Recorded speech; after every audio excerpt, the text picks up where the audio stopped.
नमस्कार दोस्तों, आप देख रहे हैं मिस्टर NK टॉकीज और आज का टॉपिक इतना बड़ा है कि पूरी दुनिया की आंखें इस पर टिकी हैं। The Middle East is on fire, literally.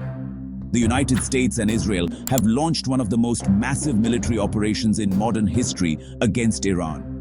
We are now on day 29 of this war, and today I'm going to give you a complete breakdown. How did this war start? What has the US-Israel side achieved? What is Iran's response? And most importantly, are negotiations happening? Is peace possible? Stay till the end, because the last update I'm going to share is breaking news from today, March 29, 2026. Let's go. Friends, this war did not happen overnight. Let me give you a quick background. For years, the US and Israel have had one single mission: make sure Iran never gets a nuclear weapon.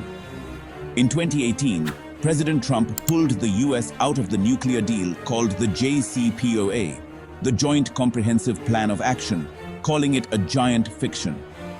He said the deal only delayed Iran. It didn't stop them. Then in June 2025, Israel and the US conducted a 12-day war, targeting Iran's nuclear and military facilities.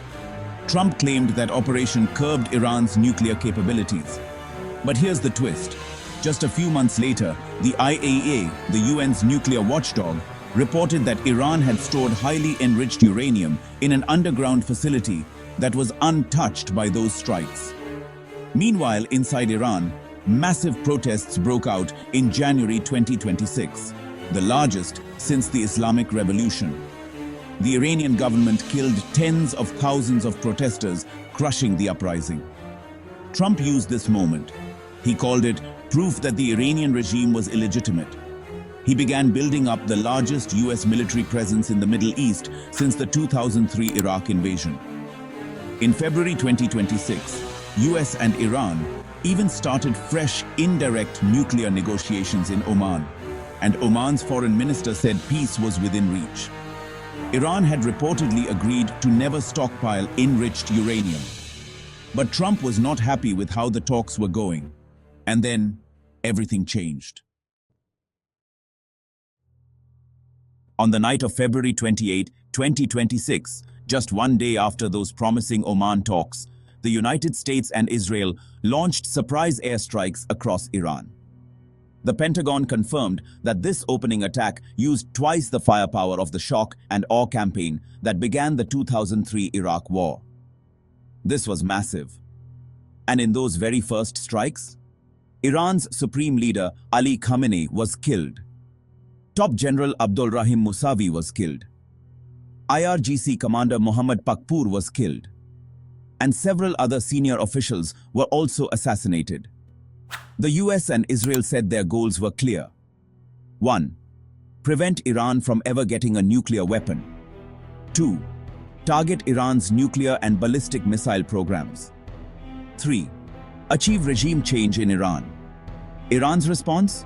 Immediate and fierce. Hundreds of missiles and drones were launched at Israel, at US military bases in Bahrain, Jordan, Kuwait, Qatar, Saudi Arabia, and the UAE. Even a drone struck Britain's Akrotiri base in Cyprus. Missiles were intercepted over Turkey. And then Iran did something that sent shockwaves through the global economy. It closed the Strait of Hormuz, the single most important oil shipping lane in the world. Oil prices shot above $90 per barrel almost immediately. Now let's talk about what the US-Israel side claims to have achieved over these 29 days.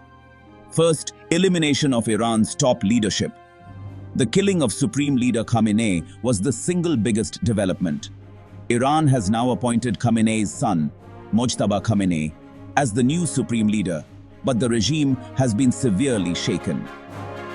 Second, destruction of nuclear facilities. This is the #1 stated military goal. Israel struck the Arak heavy water plant on March 27, a key site for potential plutonium production. Israel also struck a uranium extraction plant in Yazd, Iran's only facility of its kind where raw nuclear materials are processed. The Natanz enrichment complex was also attacked. The US and Israel struck 2 other Iranian nuclear facilities, prompting the IAEA to call for restraint. Iran said there was no radioactive leak. Third, degrading Iran's missile program. A top US military officer confirmed that 2/3 of Iran's missile and drone production facilities have been destroyed. This is significant. Fourth, killing of key military commanders. Iran's top naval commander, Admiral Alireza Tangsiri, was killed by Israel in a strike, reportedly as part of an effort to reopen the Strait of Hormuz. Multiple IRGC commanders have been eliminated. Fifth, the scale of the conflict.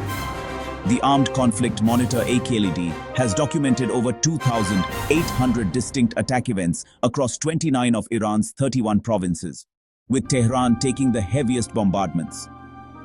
The total death toll in Iran alone has crossed 2,300 people, including civilians, military personnel, and unfortunately, children. The most horrifying single incident was a strike on an elementary girls' school in Minab, killing over 170 people, mostly schoolgirls. This one incident has sparked intense international criticism. Now, Iran is not sitting quietly. Despite enormous losses, the regime has survived and continues to fight. Iran's counterattacks have been intense, with regular missile salvos on Israel, including strikes near Dimona, where Israel's main nuclear facility is located. There have also been drone and missile attacks on US military bases across the Gulf. In one attack in Saudi Arabia alone, at least 12 US military personnel were wounded, including 2 seriously. Saudi Arabia even intercepted a missile targeting Riyadh. The Strait of Hormuz, which is so critical for global oil exports, remains effectively closed. And honestly, this is Iran's most powerful weapon. Iran has also threatened to seize Bahraini and Emirati territory if the US makes any mistakes. Tehran has signaled it can open a new front in Yemen with the Houthis to close the Bab al-Mandab Strait as well, creating a double chokehold on world oil trade. On the political front, Foreign Minister Abbas Araghchi has publicly said that Iran will continue its resistance and does not intend to negotiate under military pressure. Meanwhile, Iran's President Masoud Pezeshkian has laid out Iran's peace conditions very clearly. Recognition of Iran's legitimate rights, payment of reparations, international guarantees against future aggression, lifting of all sanctions, and the closure of all US military bases in the region. Internally, the war has not collapsed the regime, as several international analysts, including German Chancellor Friedrich Merz, have noted. Regime change from the skies is unlikely to work. Friends, this is honestly the most complex and confusing part of this entire war, the peace talk situation. Let me break it down clearly for you. So, the US has actually sent Iran a 15-point peace plan, and they've done it through Pakistan acting as an intermediary. The key points reportedly include a 30-day ceasefire, dismantling of Iran's nuclear enrichment capabilities, and what's called a Libya model of disarmament, which basically means complete surrender of nuclear ambitions. Trump claims Iran has already agreed they will never have a nuclear weapon, but Iran publicly denies this. Now, this is where things get really interesting. There are 2 completely different stories being told. President Trump has repeatedly said, "We are in negotiations right now." He's also said, they want to make a deal so badly. And he even claimed the war is already won.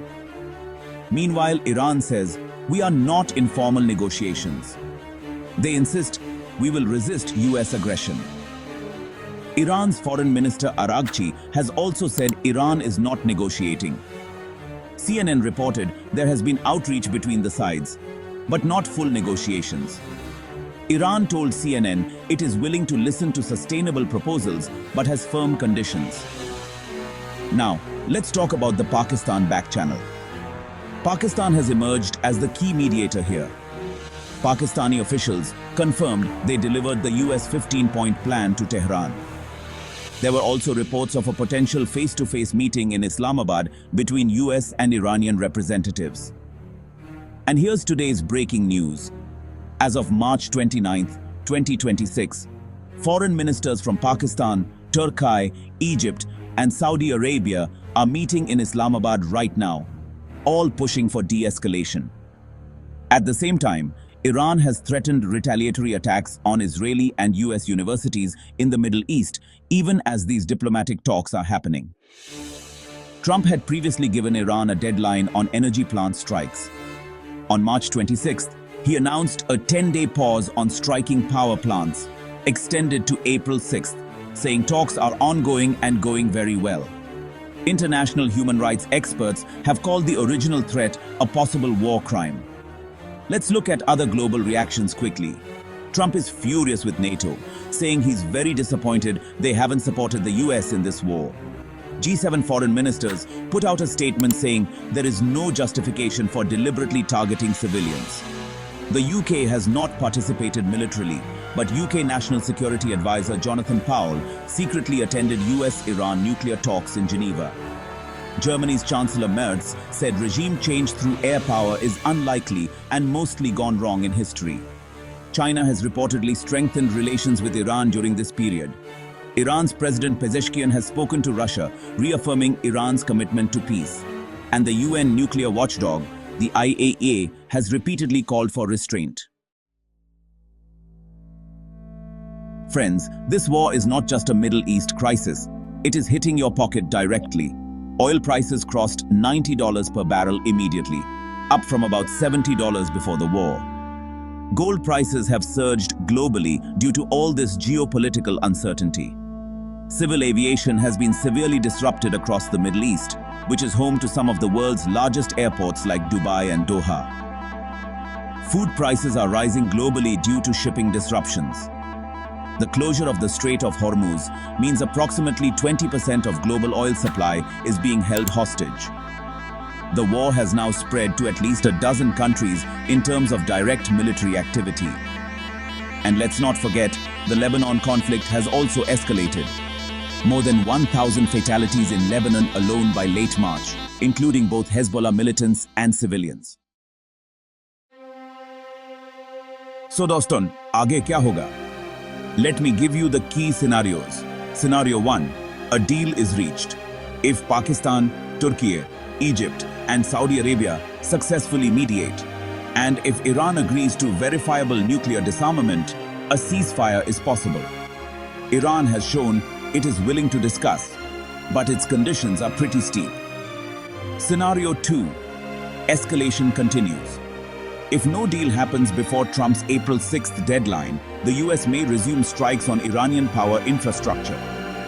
Iran could retaliate by fully activating Houthi forces in Yemen, closing the Bab al-Mandab, and launching attacks on Israeli and US academic institutions as threatened today. Scenario 3. A frozen conflict. The most likely near-term outcome may be neither full peace nor full escalation, but a frozen conflict where attacks continue at a lower level while back-channel negotiations slowly progress. The key wildcard?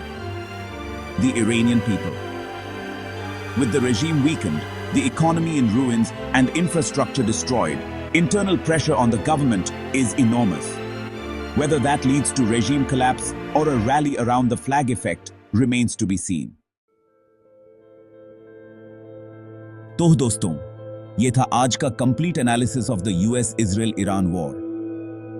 From how it started to the military achievements, Iran's counterstrikes, the confused negotiations, and today's breaking diplomatic developments. This is genuinely one of the most consequential conflicts of our lifetime. And Mr. NK Talkies will keep bringing you the latest, most accurate, and most detailed coverage. अगर आपको ये video informative लगी, like करो, subscribe करो, bell icon जरूर दबाओ, comment में बताओ आपके हिसाब से क्या होगा आगे, डील होगी या वॉर और बढ़ेगी। शेयर करो अपने दोस्तों के साथ, क्योंकि ये इंफॉर्मेशन हर एक इंडियन को पता होनी चाहिए। मैं हूं आपका एनके और ये था मिस्टर एनके टॉकीज। जय हिंद।